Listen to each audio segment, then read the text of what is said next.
just give you a little background. We're going to talk about holistic health and different types of alternative therapies or treatments or philosophical concepts. If we have questions, you have questions as we go, this is a discussion. I'm not trying to get every slide in. I got to have a talk on each slide as I advance through. Maybe there's more or less things to talk about. My name is Jim Moltzen. Nice to meet you. I'm 61 years old. Started doing this when I was 16, so I've been doing it for a while. Do I consider myself an expert? Not so much. Maybe I just have a little more information from over the years and experience with a lot of these different types of therapies and concepts and methods and so forth. So what I do, I record my sessions so that I can evaluate things I talked about and maybe I missed, or I fumbled through something and maybe I didn't give a good explanation for something, or I just didn't elaborate on it maybe as much as I should have. So, the slides, I have session 1, that was last week. Today is actually going to be session 0, because I have to go back and address a couple things. So the nervous system I had talked about a little bit last week with the fight or flight versus the rest and digest, and how breathing deep is really good for us. But I didn't really address why we want to do that. Okay, it makes us feel better, relaxed, that's great. But really there's a whole chemical reaction. Our body is chemistry, right? All the different items are made up of different chemicals and molecules and elements and so forth. So on the left side, that's our fight or flight. And those are the typical things when we get agitated, scared, threatened, right? Our body does a dump of chemistry when we're in that fight or flight, which is usually cortisol or epinephrine, which is also called adrenaline. And too much of that over too much time or consistently, that starts to break down our organs and our function of the organs. So on the right-hand side, we have the rest and digest. And that's what the deep breathing does. It kind of fakes our nervous system into thinking, when we do the deep breathing, that we're more relaxed than we are stressed. And the chemical reactions that happen on that side are usually helpful for our body. So where's my little pointer thing? It's at the very bottom on the right-hand side there. It's called DOSE. If you look at it, they got a little acronym for it. Dopamine is released when we're happy, when we're eating chocolate, when we do exercise. Even though it might be torturous, we feel good from doing those activities, and our bodies produce the dopamine, and we get a little bit of a reward, like a pat on the back when we do those kind of exercises or foods and things like that. Oxytocin is the nurturing chemical. Oftentimes when women are pregnant, their body produces a lot more, especially after the child's born, oxytocin, and it's that nurturing. When you're taking care of somebody, taking care of something, a pet, a friend, whatever the case may be, your body will produce that. Being in group activities produces oxytocin. The serotonin is what manages your emotions from one extreme to the other. That's like the difference between being depressed and anxious. Your serotonin levels are somewhere in between there. So when we again practice the deep breathing, our body produces serotonin more so. Endorphin, that's from doing exercise. So even though you feel like this is torturous, I'm weightlifting, I'm swimming, I'm running, I feel tired. When you're done, your body releases and lets the endorphins into the bloodstream. So it's kind of a good little acronym. It's a dose. You get your daily dose if you're doing exercise or eating the right foods, like I said, doing activities with other people. So this kind of just summarizes what I was talking about. The reward chemicals, dopamine, oxytocin, the love chemical, serotonin, mood stabilizer, endorphins, painkiller. So if we go back to this, our body is the pharmacy. We go to the drugstore and pharmacy to get whatever prescription we need to fill in the blanks for things that are out of alignment.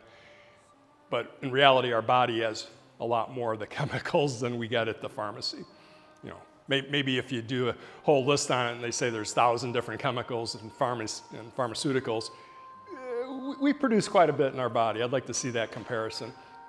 So all the glands in our body, the endocrine system, that's what produces those internal chemicals. So I didn't think I did a good enough job last week on talking about that with the nervous system and the breathing. And I'd like to do that breathing exercise again in a few minutes, and then a little bit of basic Tai Chi, where we work on our balance and our stability a little bit. But we'll come back to that shortly. Anybody have any questions on this? Yeah, what makes it love chemical? What makes it? Buy it? Yeah. Wow. Some people say you can buy love, but that might be a temporary condition. You know. But you'll see often more people these days are having pets, especially people as they get older. Unconditional love from a pet, a cat or a dog. So in a way, you actually can buy your love. Buy a pet and then nurture it, take care of it. Oftentimes the pet loves you because you feed it or provide shelter or comfort to it. But that is a little bit of a manufactured love. You can pay to go to events like this and feel the camaraderie in the group think of people having same interests. So again, you can kind of buy it in some ways. You gotta look at the bigger picture with it. So again, I just felt I didn't acknowledge enough or talk about it enough why we want to do the deep breathing, because it affects our chemistry. Okay? So the fascia, I think I just touched upon this a little bit, and I said that it's hard for people to touch their toes as they get older, and it's also hard for people that weight train and do a lot of physical weight resistance training, that they get so stiff and they don't necessarily put emphasis by staying flexible. And I said, if you can't touch your toes, that's kind of an indicator that your health might not be as good as it can be. So why is this? Why is it important to be able to touch your toes? So these are different graphics of what's called the fascia, which is the connective tissue when you cook and you're making chicken breasts, or you see the connective tissue and usually you cut it off and it's not savory, you don't want to eat it. Or when you're taking apart an orange, the orange segments are all held together with that inner rind, and you kind of pull it away. But that's what holds it all together. That's what the fascia is. So for many years, as far as with anatomy and physiology, they didn't put much thought by it and just kind of cut it away. They're cutting for surgery. You cut through the fascia, no big deal. And you see it actually holds all these different parts of the body on the front, the back, the sides. It's like a webbing. And in the medical community and scientific community, they're finding that there's a lot more that it has to do with how your structure is. So maintaining stability and balance for walking and things like that. But it also holds the muscles in place, holds the organs in place. So the bladder meridian was the one I was speaking about specifically, of being able to touch your toes. If you can touch your toes with your knees primarily locked, you don't want to bend and touch so much, there's a connective tissue link that goes from your scalp, actually right by your forehead, above your eyebrow, all the way down the back, down the legs, into your feet, into the toes. So it doesn't show the bottom of the foot, but the next image will. So it's the longest connective chain of connective tissue in the body. We got long muscles. The quadriceps are long, the hamstrings are long, some of the erector muscles up the spine are long, but they all connect, and that goes back to this. So I didn't think I did a good enough job. I talked about this, the tensegrity model, where you touch one side and pull on one side and it pulls on the other. So, I talked about this a little bit. So that's the idea there. If you move your neck, exercises with your neck, it's not just your neck, it's connecting all the way down to your feet and toes. Maybe even just a little millimeter by the time it gets down to your feet. So if you do exercises for your feet, it's the same thing. They connect all the way back up to your scalp. A tight scalp, tight muscles in the skull oftentimes lead to headaches, tension headaches, because of the muscles in the scalp. So this looks kind of like that. That's what the connective tissue looks like. This is an anatomical slide. This is the scalp, the muscle or the connective tissue that would go above your eyebrows. Connects all the way down the back. This is on the back of the hamstrings, the calves, eventually down in the toes. And it looks like this. It's kind of like stretchy, gooey, wet, viscous. I bring up the wet and viscous because there's more, or actually this is the front side. They think that the connective tissue goes from your tongue down the front side all the way down to your toes. So that's the next longest one. Kind of graphic, but you gotta see what it is to make sense of it, right? So this is what I was getting about the water, and there being water in that tissue.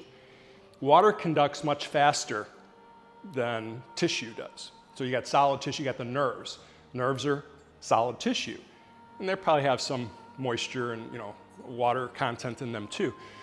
But the fascia and the connective tissue is more viscous, more watery. So they're starting to draw a correlation between this connective tissue and the energy meridians. Oh, that's not the one I wanted. The energy meridians that I talked about last week with traditional Chinese medicine in this like webbing of meridians throughout the body. So up until, I don't know, the last decade or two, American medicine, Western medicine, allopathic medicine, biomedicine, whatever you want to call it, they thought this was kind of hokey. Meanwhile, it's been around for 3,000 years.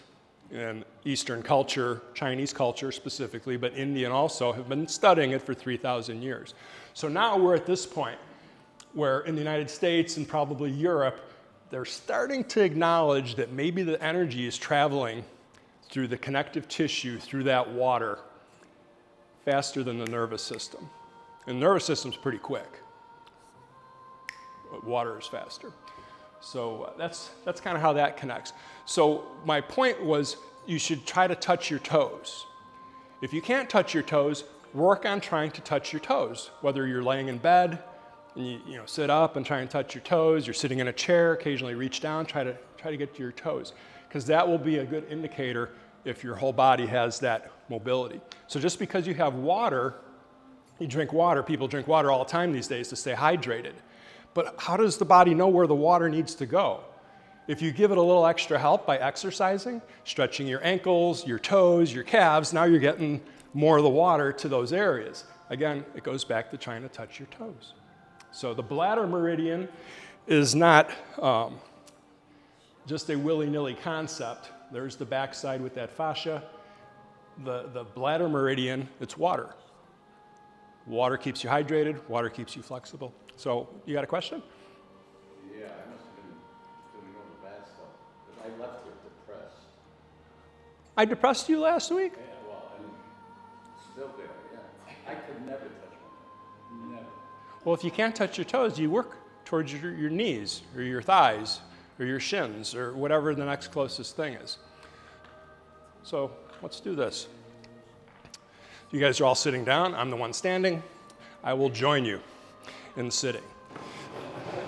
So flexibility exercises that affect your bladder meridian. Again, the backside, right? Maybe because I wasn't here, I'm confused what is a meridian. This concept, instead of veins that go throughout the whole body and arteries, which there's anatomical dissection, it's like, oh, I can cut into the body and see those things. The energy meridians, they can't see them. They can cut into nerves, they can cut into the veins and arteries, the muscle and the connective tissue, but they can't find this.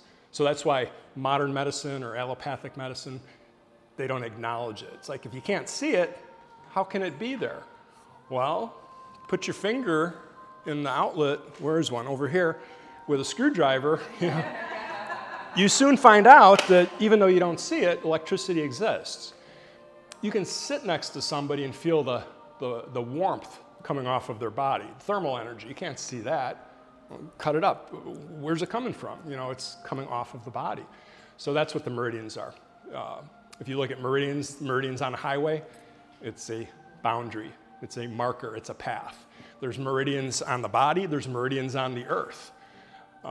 There's maps that chart like the meridians of the earth, like where the volcanoes line up and where people are more prone to, not people, but the earth has its own health issues, and there's meridians with the earth too. So it's a pathway. All right, so what I was gonna try and do here, just to give you a little basic insight into that bladder meridian. If we move our head all the way up and then all the way down. We can breathe in when we go up. We breathe out on our way down. Air traffic control would say we should breathe through our nose, right? So as much as you can, you breathe through your nose. Inhale. Exhale. For your eyes, don't look at the things in front of you. Just kind of glaze by that and try to look up at the ceiling.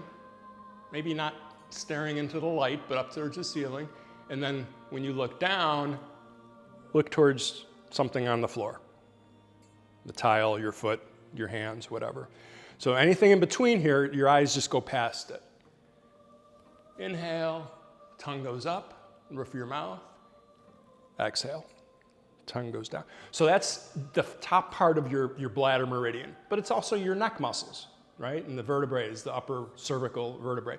So now if I scoot forward a little bit, because I don't want to just let my back relax at the back, back of the chair. When I go up, I arch my lower back. When I go down with dropping my head, my chin, I round my spine as much as you can, like a ball. Inhale, head up, arch your back. Exhale, chin down, round your back. So I'm making a very deliberate effort to get my back to do this kind of a wave, arching and rounding. So that gets like 2 segments of the bladder meridian. You got the neck area and you got the whole spine. Can't do too much with the buttocks right now sitting in a chair, but a little bit. You can sit back now and try and bring your knee towards your chest. However close you can get. This isn't a test, either you do it or you don't do it. And then you release it a little bit. And now we can do the same thing with our breathing. Breathe in when your leg is down. When you squish, your diaphragm is going to get squished a little bit, and breathe out. So now you are engaging a little bit of the buttocks, not as much if we were standing up and then bending forward trying to touch the toes, but you might feel a little bit in your rear end or like the base of your hamstrings. Okay, and we got to do the other leg too. Oftentimes one side will be better than the other as far as range of motion. So when I'm not compressed, that's my breathing in, my breath in.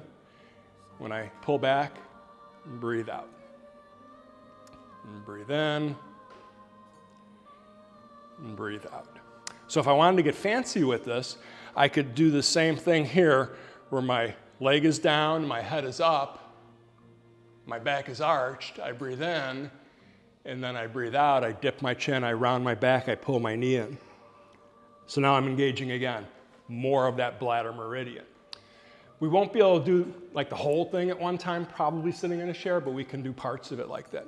So again, if you scoot a little farther forward, you can turn a little sideways for a moment here, and you can point your toes, pull your toes. My knee is locked as much as I can keep it locked. I'm not straining, it's just being locked. If you're good with that, you can do both feet. Toes forward, toes back. So some of you are going to feel that, in the back of your knee or the hamstrings, the calves, right? So now I'm here with my toes back, reach for your knees. Reach for your shins. However far you can go, that's where we're trying to get, okay? If you can't touch your toes, then you go far, as far as you can with your shins. So I can do the same thing here where I come back. Hands are just here. I inhale, arch the back. I go forward, round the back, reach for the toes, exhale. Inhale.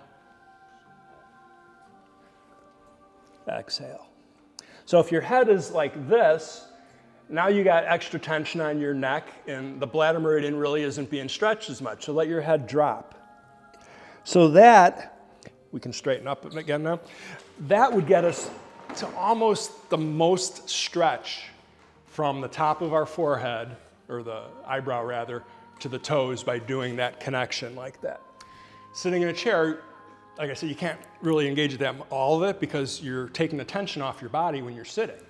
So if I was to do this myself, which I do quite regularly throughout the day and the week, I would go down to here, and then I try to touch my toes, and I look up so as to get the stretch one direction, and then I go the other way. Chin goes down. And my arms are just like dead weight. The dead weight of my arms and my head just hanging help to stretch that. So however you want to look at this, it's muscles, it's the connective tissue, it's the meridians, it doesn't matter. What you just felt is what the benefit is from doing that. It's like, oh, when I did it, it might feel a little tight or uncomfortable, but then you relax and it's like, oh, I feel kind of good. Right? Anybody have questions? Does that help a little bit with what we were talking about? If you can't touch your toes, you take the next incremental step of what you can do. Any questions on this so far? So this is still kind of just rehashing what I talked about last week with a little bit more depth to it. So what I would like to do now is that box breathing exercise where the box for, you weren't here, so I got to explain this a little bit different here. So the box is a four-sided shape. So we're trying to make our breathing into 4 parts. 4-sided, 4 seconds. So palms up, toes out, so we're not restricting our blood by our legs being, cramped. Palms up, so the hands are loose, you're not grabbing, you're relaxing. Shrug your shoulders, and then drop your shoulders. All right, so now I feel kind of comfortable sitting in this position. This gets us to the box breathing. So I'm going to breathe on one leg of this 4-sided shape, and I'm going to inhale 4 seconds, and then exhale for 4 seconds. You can let your eyes relax. You can close your eyes if you want. Just don't fall asleep on me. Inhale. Exhale. So just thinking about, keep going on your own if you will, just thinking about breathing deeper usually gets you into that rest and digest. It takes us from 12 to 15 breaths per minute. Just thinking about breathing slower to about 10 breaths per minute. Anything below 10 or 10 and below activates the nervous system to the parasympathetic nervous system, which is rest and digest and relax. Okay, so that's just 4 seconds up, 4 seconds down. So that's 2 legs of the 4 legs of the square. So now we breathe in for 4, hold for 4 seconds, and then exhale for 4. And if you can't do 4, that's fine. You can do 2 or 3 or whatever you're comfortable with. It's just a guideline to get you thinking about your breathing. So now I have inhale, pause. I'm not even going to say the seconds. Exhale. Inhale, pause a moment, exhale. Now, if we pause a moment again, that gets us to 4, 4, and 4, which is kind of like a box shape. So we'll do this one more time. Inhale. Just pause, hold your breath for a moment. Exhale. Pause before you breathe in again. Inhale. All right, and then relax and exhale.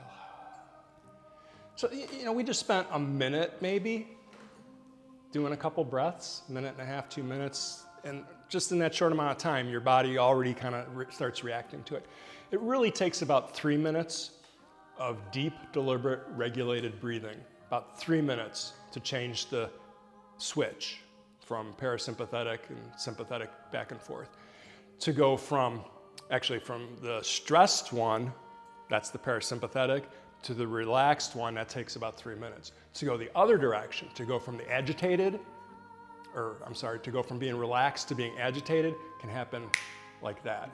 So again, if the door crashes open and the kid comes in looking for Bobby and he's loud and rambunctious, all of a sudden your attention goes there in your nervous system. It takes about that long for it to change.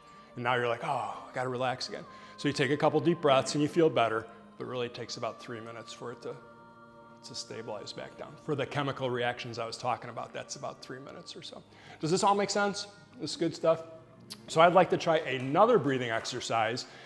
Whenever we do all of the directions, feet here, hands here, shoulders up, shoulders down, head up, head down, I'm giving you directions. and that's where your attention goes. In your mind, you still have an inner dialogue of what's going on, like, oh, I'm doing this, I don't want to do this, this feels good, that doesn't feel, you're already talking to yourself with an inner dialogue. I'm giving you something to anchor upon so that the inner dialogue isn't the main thing. So all these little details of putting your body in the correct posture and position, that's a way to monitor and manage your body that's much easier than when you try to manage your thoughts and emotions. So now that guy comes in and you take a certain amount of time to adjust and reevaluate if it's a threat or not. There's a whole process that happens with that. Fire alarm goes off. There's a whole process that your brain is, oh, this is bad, fire, is it real fire? No, it's not a fire, it's a fire drill or a fire alarm. So there's a process in there. That is much harder to manage and modulate than putting your feet here, your hands here. The body is much easier to control. And we can see this, just read the newspaper, read the news every day. People have a hard time managing their thoughts and their emotions. But they can do the high jump, or they can throw a baseball or a football seemingly with relative ease. Managing the mind's a lot harder. Sure. Sports and managing. Sure. There's a third baseman, Matt Chapman, for the Giants. Okay. If you find it of interest, he has Tourette's syndrome. Okay. He's had it since he was a child. And he cannot take medication for it because then he can't play baseball. He's one of the top third baseman in the league. He's won gold gloves for many years. But he manages it through meditation and all these processes that Yep. he goes through since he was a child, because he plays baseball and he can't play ball and take medicine. So, Yeah, that's a so testimony for what I'm talking about. That's an interesting, people who are into sports.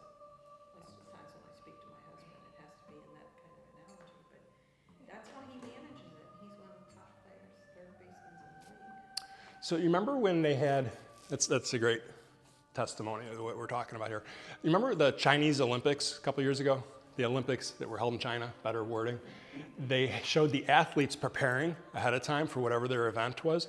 And you had the US athletes and other countries, and they would be like, all that nervous energy, and they're waiting to perform. And they're trying to relax, but you could see their legs were bouncing and their heads were turning quickly and their eyes are darting. And then they showed some of the Chinese athletes. And I remember it was for gymnastics and maybe the swimmers, diving. And they were like crashed out on their back. They're doing the dead man pose for yoga, corpse position where you just lay on your back, and they're just relaxing and deep breathing. And it was the newscaster that was commentating on it. It's like, American athletes getting ready, and they're doing this and maybe doing some little stretches and stuff. And then here's the Chinese athletes getting ready, and they're just like playing dead. And the Chinese athletes perform very well in those sports. So the U.S. ones, they performed well too. But what's the better one? What's the one that is better for the nervous system and the health years down the road? Not just for performance. So the other breathing exercise I wanted you to try, you can stay seated if you want. Preferably it's for standing though, because we start to get into a little bit of the balance and stability with it. So either sit and evaluate, like, okay, I'm going to sit and watch this, or stand up and join me with what we're doing here. So here we go. I'm going to start with my feet together. Feet together gives us a reset. Feet together, arms at the side, that's typically referred to as the anatomical position. There's nothing happening. If I put my feet shoulder width apart, now my shoulders, my hips, my knees, my toes all line up. That's structurally solid. That's how we walk. You don't usually walk on a straight line. You don't walk like that usually. Straight. Shoulders, hips, knees, toes, and ankles. Take your hips and do what we call soften. You soften your hips. That means let them bend a little bit. Let your knees soften. That means let them bend a little bit. Opposite of soften would be hard. Harden your hips would be locked. Knees are locked. That's hard. Your tension, muscles are hard, right? So this is soft, this is soft. When we do that with the hips and knees, that brings our center of gravity down a few inches. Now we're stable. So if you shift the weight forward to the ball of your foot, it shouldn't be like you're just gonna fall forward. If you shift your hips back to the heel, again, it shouldn't be like you're gonna take a big step back. You should feel kind of stable coming from the feet. So I said this last week, just slightly, maybe one time or two, is we wanna have a relationship with our feet. Reestablish a relationship with your feet. People don't think about their feet until they start to, they bother you. You know, I got pain in my ankles, my toes, now I gotta worry about it. Let's have a relationship with our feet so we can sense where our balance is at. So this is still the beginning part of just getting stable. You can stay flat on your feet now. So I'm gonna raise my arms and make the outline of a heart, like a Valentine heart, and then come in front. There's the point in front of your real heart. Push the hands down. So I'm giving you instructions, a guided meditation basically to forget about whatever's going on. Hey, there's somebody in the health club over there. There's somebody walking. No, forget about that. Forget about the food, you know, it's here. Okay, acknowledge it. But all the instructions put you into your body. So this heart shape helps us to open and expand our lungs. This comes together, now we're squishing and compressing our lungs somewhat. You know, not the same as if, you know, you pushed on your chest, but enough. So then arms up, chin up. That makes the lower back easier to arch like we did a few moments ago. Chin down makes the back easier to round. So the spine can freely move 4 directions actually. We can go back, we can go forward, we can go sideways, and then we can go in a coil. Okay, transverse. It could go this way even, but we can do a combination of forward and back, side to side. So it's really four directions your spine can move. So whenever the chin goes up, arch your back. When the chin goes down, round your back. So it's really good for your spine and the vertebrae and the muscles, but it's also good for the cerebral spinal fluid, which moves more so when we sleep. That's how your brain cleans up the impurities. When we sleep, the cerebral spinal fluid flows more in the horizontal position. So we're doing it standing, and that gets the cerebral spinal fluid moving with that rolling of your spine. So we got the hands up, chin up, tongue up, eyes relaxed. Everything was at the top. Chin down, hands down, push to the ground. So everything's down now. We got up, we got down. We arch the back, we round the back. So those are all opposites. Up and down, arched and rounded. So open and expanding. Opposite, closing and contracting. When you push down, pull your stomach muscles back. The abdomen, you know, it's the stomach, that's the organ, but it's really the abdomen muscles. When you pull back, that's the diaphragm that gets engaged and helps you to breathe out more. So all this stuff connects, like I keep talking about. It's not just one piece and part. So now, I push to the ground, I'm gonna start to shift my hips. So my hips shift slightly forward, that puts the weight on the ball of my foot. Halfway down, I'm flat on my foot. When I push to the ground, I shift my weight to my heels. So that's that relationship with the feet that I'm talking about. Not only am I shifting to the ball of my foot, I feel my big toe, my little toe, and the ball of the foot, and now I feel my heel. We don't walk around on our heels. You can keep trying this on your own a couple times. If you walk on your heels, that's not too stable, right? You can walk on the ball of your foot, that's not that stable either. It's a combination between the both, right? The front and the back of the foot. That's your toe mobility, that's your ankles, that's the plantar fascia. You know, it's all that stuff that's moving. So often we just go to the gym and we move our arms, we move our legs, maybe sit-ups, pull downs, treadmill, whatever. How often do we do stuff with our toes? Not that much until we have to. Our fingers really too. Okay, so why don't you folks grab a seat again. Does anybody have any questions on any of this stuff? That's still all from last week. The other part, I don't hear any questions, so we're good to keep moving forward. The other thing that I brought up a little bit was some of the herbs, and I do have a sheet. I printed off a couple other things that I don't have slides on. So if you folks want to grab this on the way out, or my helper, thank you. It's a basic list of herbs that I've used with success for managing pain and inflammation and more so my sinuses, my environmental sinus issues with pollen and dust and cats. And we're cat sitting at our house, and I'm allergic to cats. My son's girlfriend has a kitty cat. When she comes to visit, cat comes to visit. So these are what are typically the most like safe types of herbs that you can get at the grocery store or CVS, like the ginger and turmeric. Why get the extract if you can just get the herb or the root and make tea with it? Some of the other ones are a little harder to come by. I don't think you're growing golden seal or echinacea in your backyard, but maybe. So for the most part, the list is referring to things for inflammation, and you can see what the other benefits are. That's for me, it's inflammation, and inflammation is what can cause sinus issues too. So I had said last week I'd print that off. So if you folks want to research them further, check with your doctor. There's encyclopedias on herbs that get into a lot of detail what the positives and negatives are for them. You had a question? Yeah, some of the, over-the-counter stuff, of course, it's not, they can put anything on the label. Yes. So, some research Yes. required.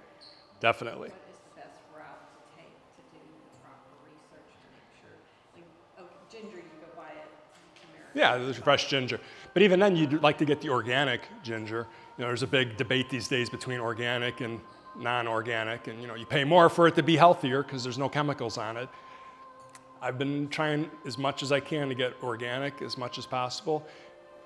A lot of times the organic items go stale or rotten in a day or two.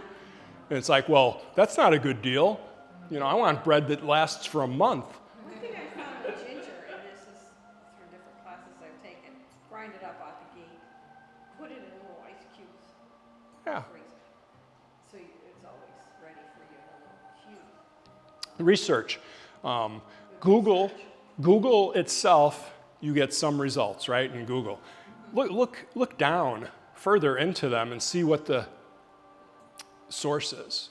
If it's something from PubMed, that's reliable usually, more of a scientific study.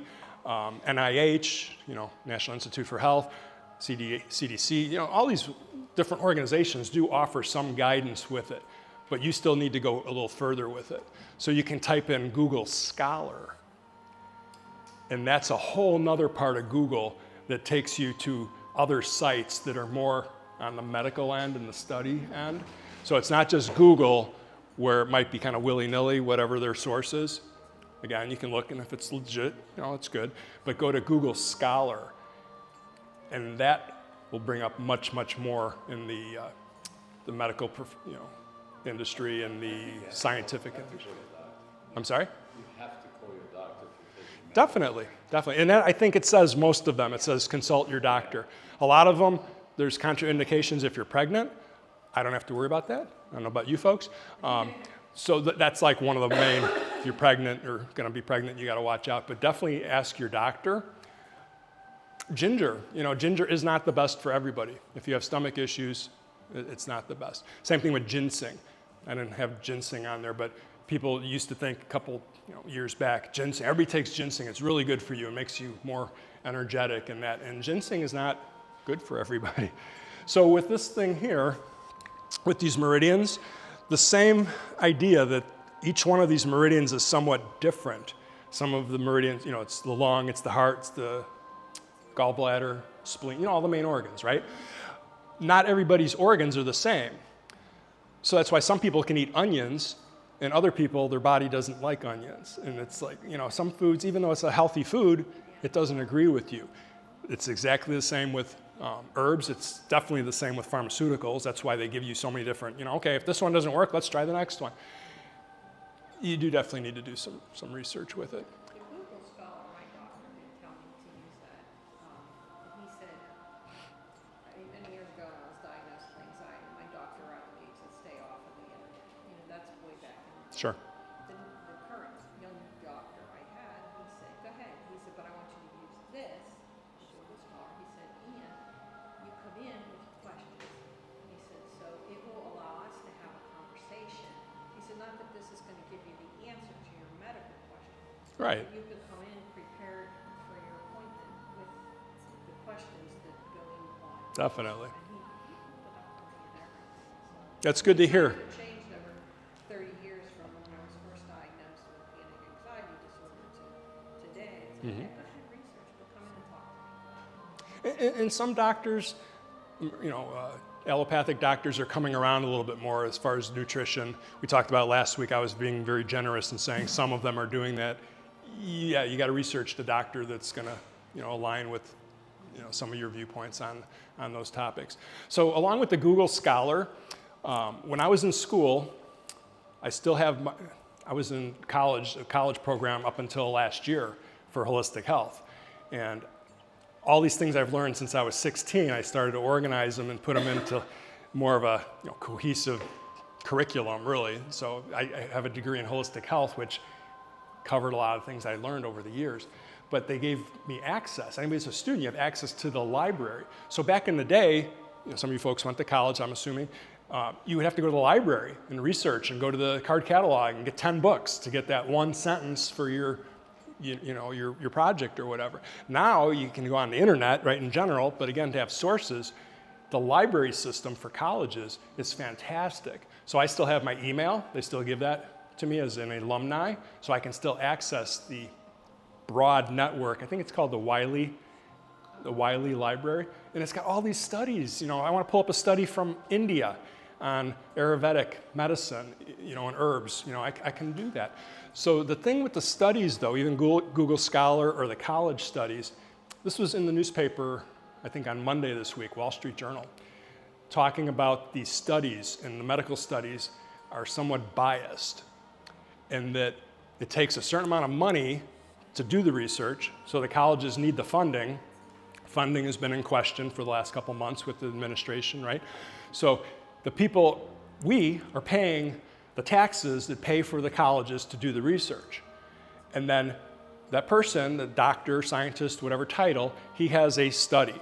And it's going to cost up to $3,000 to have that study published in PubMed or Elsevier, I can't remember how to pronounce it, The Lancet, these different sources that you can go to. So we get paid or charged again as taxpayers. You're paying for the tax for the college and you're paying for the study if you want to access it. So there's a big dispute with that. And then which studies get produced? Which studies are they going to put out there for people to see? So that's when you start getting into some of the confusion with the studies with COVID and the vaccines and medications and stuff. It's like the studies that they're going to put out there are the ones that people paid for.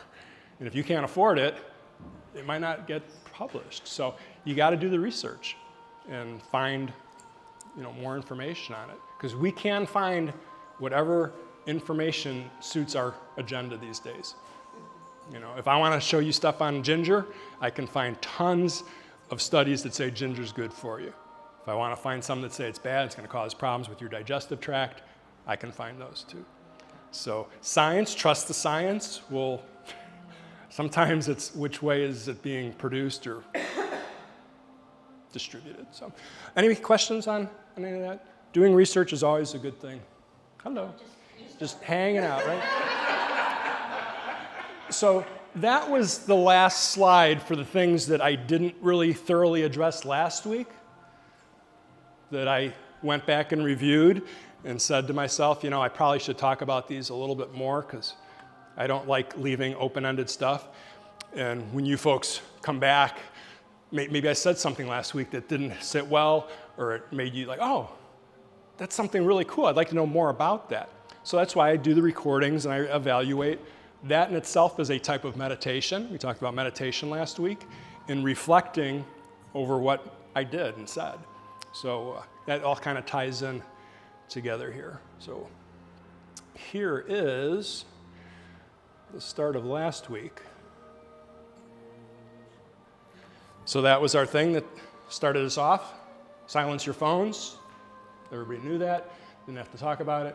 So I'm just going to quickly go through these to get caught up to where we were. So if you have questions, stop me, or comments. Everybody got the flyer for all these different types of alternative therapies. I touched upon some of those. Prolonged sitting is the new smoking. We just did a bunch of stuff to get you out of the chair and got you off your your rear end to kind of get your body engaged. 5 minutes will not cut it, but that's enough to get us in the ballpark to understand what we're doing. All these things affect one another. That's our guy, Biff, best friend for life, and the little model there. If you find yourself sitting a whole lot, you might be isolated more so from others that are not sitting. Might keep you indoors more. If you're indoors more, you're not as active. Not as active, lowers your immune system, puts you back in the chair. So these, again, just different things we covered last week. The triad. I said a lot of cultures have symbolism. Organizations, groups, religions, all different aspects of culture and society use symbols. Signs give you direction. Where's the door? Where's the thing? Symbols invoke more thought and try to figure out how to interpret things. So we talked about knowledge, awareness, and then physical aspects. So again, I don't want to go into each one of these again unless people have questions. Why do bones become weaker? Diet, lack of activity, genetics, injuries, rock climbing. I like rock climbing. Hard to do as we keep getting older. So this is just the different types of bones. Dense bones that are dense, bones that are more porous, leading to poor posture, leading to injuries. The recipe. Seemed like a couple of you guys like the recipe thing. Yeah. Everybody's basically a recipe. Your body, your mind, body, spirit are all a recipe. And it's not until you put it in the oven and bake it, and then it comes out, you find out like if the recipe was a good recipe and it turned out right. So you're missing something. If you're missing some type of vitamin, you're missing some type of activity, some type of stretch, you're missing some aspect of social interaction or friends, somebody to take care of, whatever you're missing, it usually doesn't present itself until down the road. So hopefully everybody still has time that they can adjust the recipe and make adjustments. Hormonal changes from age and genetics. So that kind of goes back to the breathing, why the deep breathing is so important. If you have more cortisol coursing through your body, adrenaline, it's like leaving your microwave on and not having something in the microwave. They say that's really bad for the magnetron in there, that it'll burn out pretty quickly. You got to have something in the oven, microwave oven, for it to actually kind of absorb that energy. So the chemicals, if you have cortisol and adrenaline all day long, your organs start to get affected by that. I talked about how the bone loss happens more so in women sooner, but it does happen to men also. We try to keep that graph. Probably not going to get it to go back up too much, but we try to keep it from declining too much as far as bone density goes, as far as activity goes, health in general.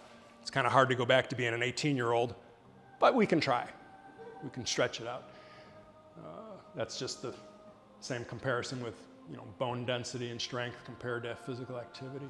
Sedentary lifestyle, I talked about the fancy car, talked about artificial intelligence a little bit, that you can make pictures of all kinds of stuff, good and bad, just like all of these things.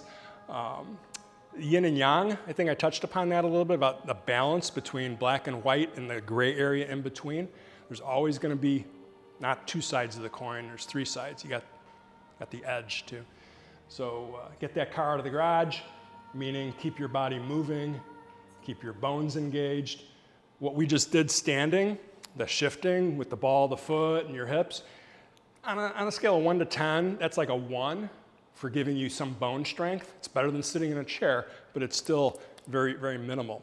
Going to the gym, doing the Stairmaster, treadmill, hiking, actually really good for the bones, but as we get older, then there's other things. Maybe you don't want to hike because you're going to fall and then you're going to break something, so it's counterproductive. I have a question about bones, because a lot of people talk about how bubbly water is bad for the bones, or is it specific sodas? I don't know if you know anything about that, but I was just curious. Bones and water? And spark, like the bubbly water. Oh. And is that actually bad? You'll hear people say sodas are bad, and then other people say, yeah, it's all the bubbly water, carbonated water, and I'm like, or is it something, I don't So know. the sparkling water, coincidentally, when I was in Germany and Austria 3 weeks ago, sparkling water everywhere. They love this stuff. And I engaged in it because we were there. And it was like, still water, sparkling water, flavored water, beer, wine. And it's like, let's go with the sparkling wine or sparkling water. I have heard things about carbonation causing problems. I am not knowledgeable enough to remember. I can't remember enough to be knowledgeable right now. As far as carbonated sodas, it's the sugar. It's the sugar. So carbonated mineral water, I'm not as familiar with. As far as I know, it's not that bad, but you know, maybe that carbonation is a thing. But carbonated soda, it's the sugar. And then you get the Coke Zero, and what's in it? Aspartame. Aspartame, again, whichever studies you want to follow, is as bad as regular table sugar or cane sugar, if not worse. It's like, well, I got a lesser of the evils. I think I'll just take the regular cane sugar and try to minimalize it. So can of soda once in a while, not so bad. But like a lot of the kids these days, soda's every day at school, you know, soda with lunch every day. And then they got all the teeth issues, you know, and they're in high school and their teeth are terrible. Soda. And then they're obese. It's soda. Soda, just get rid of it. But the bubbly waters have been big now, which just our essence. Yeah, do a little more research on it. Celsius is one of these like flavored drinks. It's loaded with aspartame. So it's like, you know, being promoted as a healthy drink alternative to soda and soft drinks. It's like, you got the aspartame. Do some research on aspartame. There's more negative benefits. Take with that high fructose corn syrup. High fructose corn syrup. Now you're getting sugar that's on steroids. So you're getting, instead of table sugar, cane sugar, it, you know, being bad, it's a 10. It's not good. And then you get the high fructose syrup. Now you're at 20 or 30 times the concentration. Yeah, as much, I try not to have soda in the house, then I don't drink it. We go out to restaurants, I don't order it. So everything affects everything. That's good or bad, right? There's no freestanding things. Too much water, too much good water is not good for you. There's what do they call it, hydropoxy. Too much water in the body throws things out of balance. And then your sodium and potassium levels are off because you got too much water in there. So too much water is not good either. I think almost forever, alcohol. Most people have accepted 2 a day for men, 1 a day for women. And what's the research now? 0. Yeah, no good reason to drink alcohol. No benefit. To me, that's just the past year or so, big switch. You know. So before they were saying some alcohol is good because it does have some circulatory benefits and, you know, it relaxes some people. So you're more relaxed, that's a good thing too. But now they're saying that the detriment of the alcohol, it's not worth it. So try not to drink alcohol. If you're gonna do it moderately, I have alcoholism in my family tree, so it kind of drove me the other direction where I stayed away, and I said, like in Germany, you know, just barely drink any kind of alcohol. So my kids, they're the boomerang. They go back. My dad, alcoholic. Me, total no alcohol. Oh, kids go to college. Now they're the boomerang. They're going back halfway. So hopefully they'll figure out more so. My son is 25. That's when they say the prefrontal cortex starts to develop more, where you reason, mostly in men, boys, right? It's more of an issue. Usually women, it develops sooner. All of a sudden they wake up one day and it's like, oh, I'm smart now. I can use wisdom. I don't need to drink as much alcohol. You would like to think it works that way. It's a slow burn. You know, it's like cooking soup on the stove. It takes a while, but he's getting there. So, you know, he manages it much better. My dad, there was no off switch, and that goes back to the culture in the United States back in the 30s and 40s, 50s. The drinking alcohol was looked at as a luxury or privilege. So every picture of me growing up with my dad in the picture, he had a beer in his hand and a cigarette, because that was considered, you could afford to do that. So, and that goes back to the German culture, and they drank beer all the time because it was cleaner than the water. So, you know, this should be the theme of the class, really. You know, tensegrity model. Everybody will want to come because they know what that is, right? No, nobody will know until they come to the class. So everything affects everything. Here's our falling. You know, you fall, usually it's going to be the wrist, the elbow, the hip. Those are the things that absorb the shock, and consequently, you know, bones get weaker. So pets, there's some statistics on this. You know, I can read through this a little bit closer, but oftentimes, as I said earlier, people have pets when they get older. It's easier to maintain a pet than it is a spouse, you know? or, a relationship with a friend that, has different views. Yeah. So the problem with the pets, though, pets are a lot more agile and unpredictable, so people find themselves tripping over their cats and dogs. I have a 12-pound Chinese crested powder puff, 15 years old. I love the dog. I didn't think I would have, when we first got her, it's for the kids to have some responsibility and learn how to nurture. And they went away to school and grew up, and now the pet is mine. She's 15. I have to try really hard not to step on her. You have to watch the leashes too. My friend just Yes. her schnauzer, miniature schnauzer, went around her and caught her on the ankles, and then she just went down the hole because there was no. She Yeah. was great at balance. I mean, she is thick, but dog. And when I saw it, I said, "You better watch him. You're gonna fall." And then a year and a half later, she texted me. He got around my legs, and I fell in the arm. Yeah. So the ropes that they're on are a danger too. So love your pets, nurture your pets, but be very, very mindful, be very deliberate, and when you're walking and things like that. A small pet will make you fall and trip. A big dog will just knock you over. It's like, you have a 150-pound, what do they call it, bull mastiff or whatever, a Great Dane. And it's like, it's as big as you are, and it's going to win. So, watch out for your pets. So there's this saying, death begins in the big toe. Where is this a saying? In Eastern culture, specifically with traditional Chinese medicine. And this kind of connects to the dogs and pets and cats and things like that. So you trip over your dog, you trip over your cat. Maybe they don't get hurt, but you trip and you hit something, you stub your toe. And your toe is all out of whack, and then you can't get up. You're not going to go out that day because your foot's bothering you. Now you're giving up activities you might have done, whether it be exercise or hanging out with friends or going grocery shopping, whatever. So death begins in the big toe. It's kind of a metaphor in that you lose that mobility in your foot, it will connect to other things. So I have shoes that I wear in my house. I have tile throughout the house, a lot of tile, and I wear shoes in the house. They're my inside shoes. Because occasionally I get up in the middle of the night and let the dog out or use the restroom, and I've stubbed my toe in the past, in the dark, and it's painful, and then you're like swearing and hitting other things, and it's like, no, I'm just gonna wear shoes, and if I stub my foot, then it's not a big deal. So I have a sad story to tell, Debbie Downer time.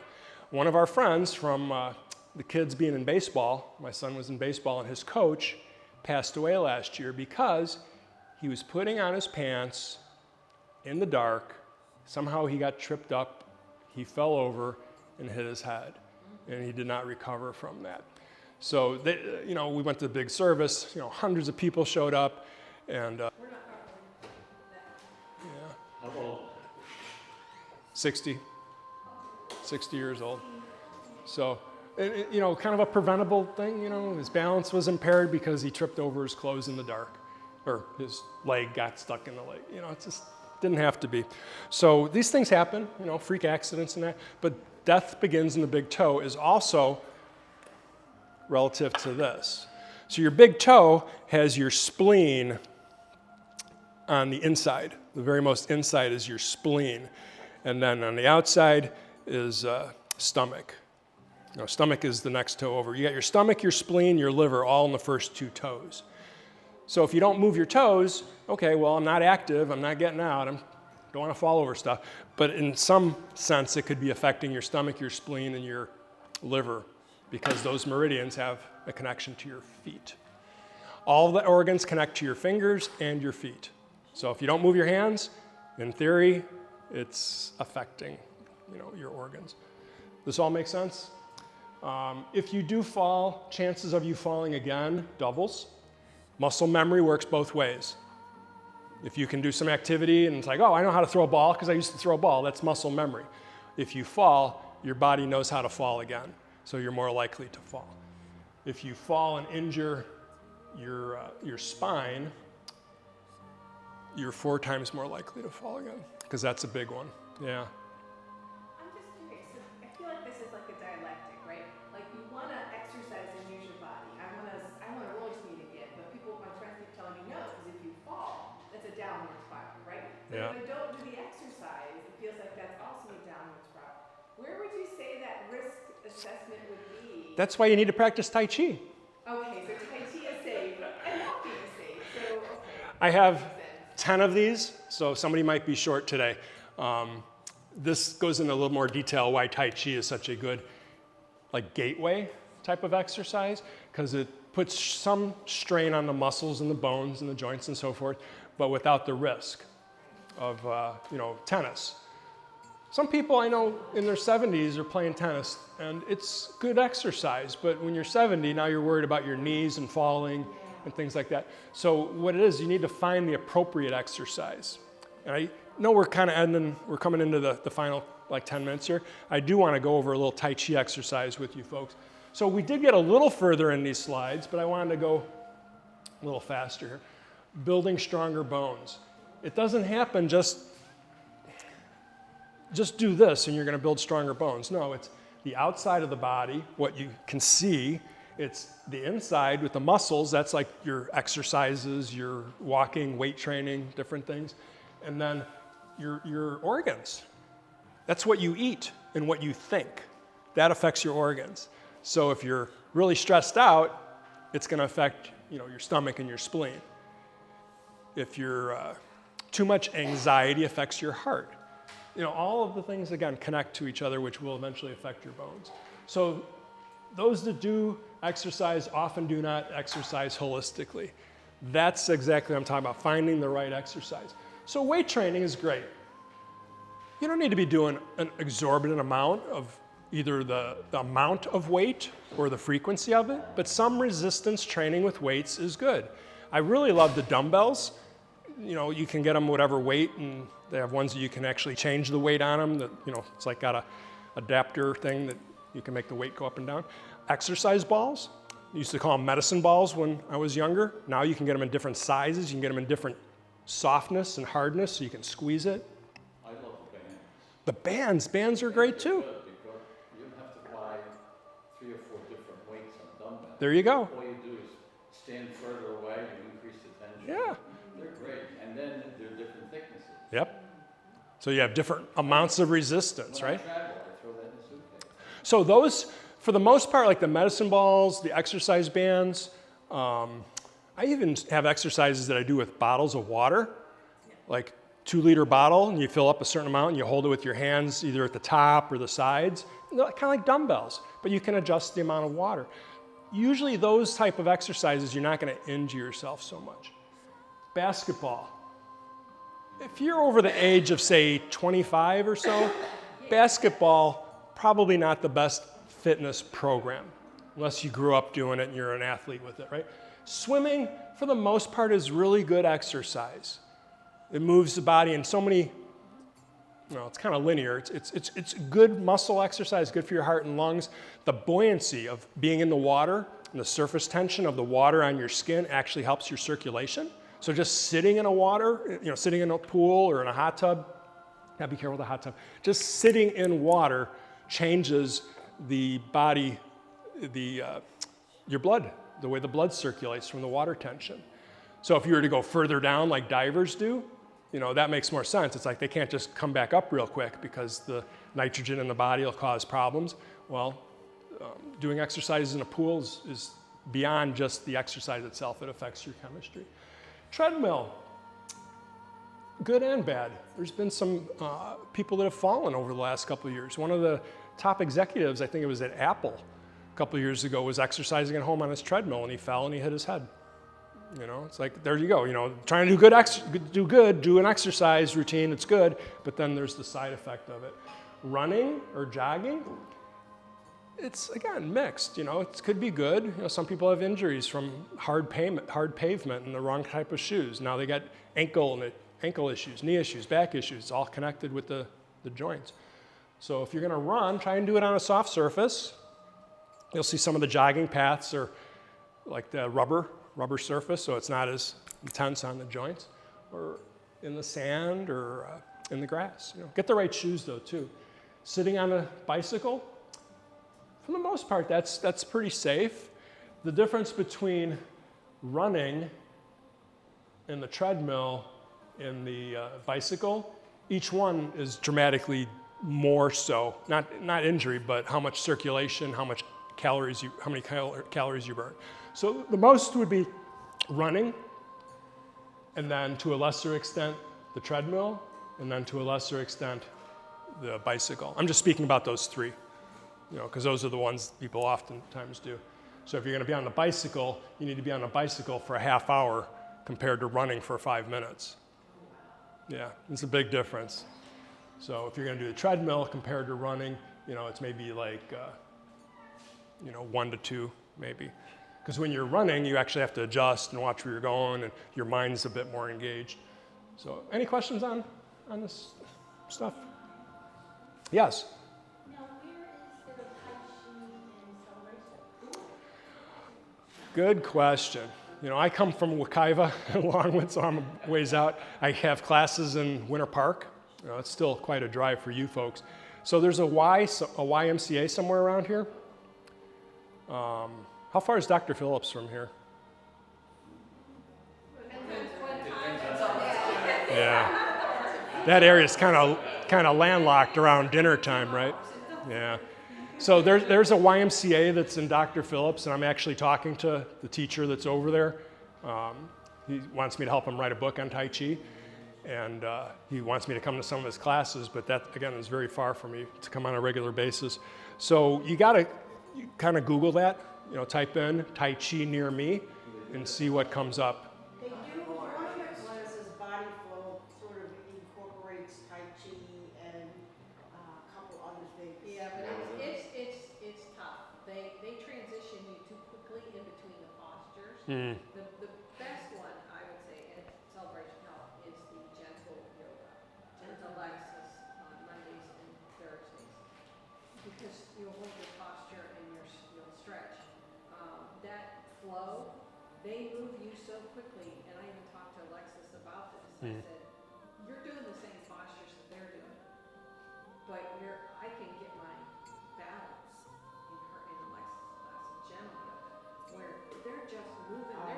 It's Pilates, it's yoga and Tai Chi, and they're trying to jam all this in 45 minutes. The teacher is what's going to make the difference with, how fast and the pace and the curriculum and that. So. And even Alexis will come in 3 minutes. They used to do one in the pool as well. I don't know if They they still still do have it. that on Wednesdays and Fridays. They have it in the hot pool.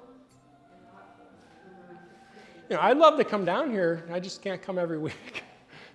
Once a month, we could do a seminar on it. A couple things, like they have on Wednesdays and Fridays, they have in the hot pool, therapy pool, they have an exercise class, and then Mondays and Thursdays is the gentle yoga with Alexis. Google near me, Tai Chi near me, and you might see something come up. But so on another note, I do have a website that I have a YouTube channel that has almost 300 videos on it of classes. Eventually this discussion will be on there, like in December. I don't do it right away.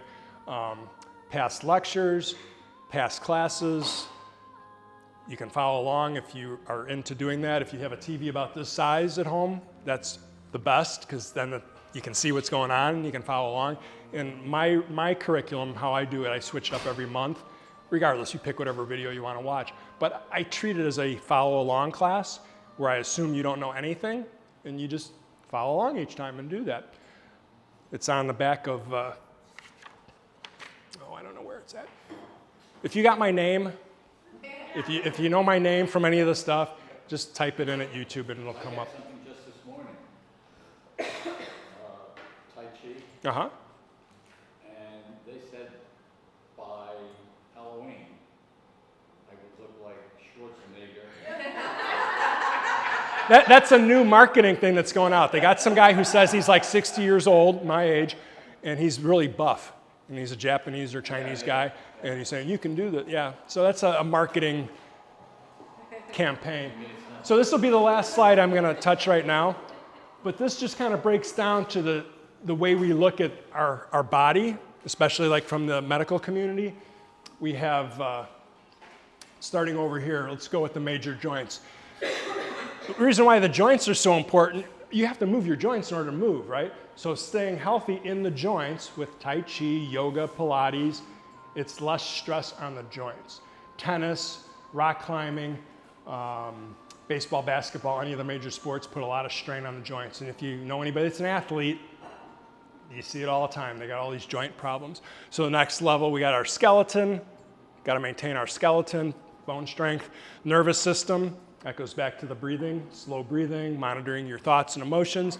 Lymphatic system, you have to move your body in order for the lymph to move in your body. Our heart moves regardless. Hopefully our heart keeps beating, however many millions of beats throughout our lifetime. On its own, the heart will beat.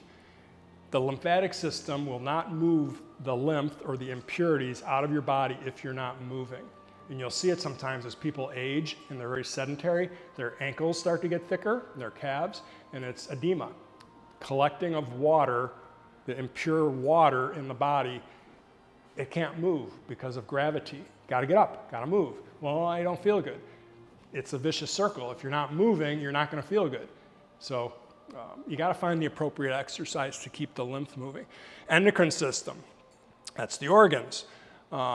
Moving the organs, this gets into the digestive system, gets into the circulatory system. How do you exercise your organs? Not by moving your arms and legs. Moving your arms and legs will help exercise your lungs and your heart. Moving the torso, you could say with twists or sit-ups, to some extent that does move the organs. But your organs, they're not operating as much when you're exercising. It's called shunting, blood shunting, and wherever your body needs the blood and the oxygen, the other areas shut down a little bit. So your arms and legs, if that's what you're exercising when you're running, walking, weightlifting, that's where the blood and the energy is going to go. Your organs become somewhat dormant. So if you practice squishing, twisting, bending, Tai Chi has a lot of that in it, yoga has a lot in it. The organs are constantly kind of getting bumped into each other, and that keeps the circulation going. So that hopefully you don't end up with, a grapefruit-sized tumor that you didn't know was there. Because if you're doing all this twisting and bending and moving, you kind of get to know your body a little bit more.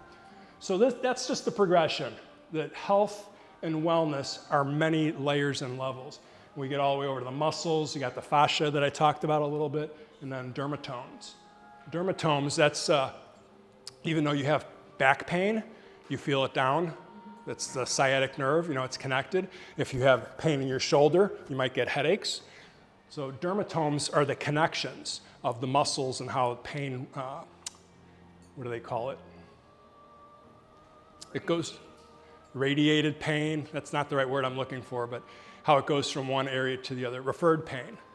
So pain in the neck, you'll feel it in the shoulder, pain in the shoulder, you might feel it in your back. So does anybody have any questions? Because we're getting towards the end and I still wanted to show you, we're gonna run out of time. If you folks wanna stay, I don't know, can we stay? No, you gotta go. So next time, I will make an effort to show you more of the Tai Chi exercises, at least the basic things that you can do in a closed and confined space. So I hope you enjoyed. Be well, be safe. Thank you so much.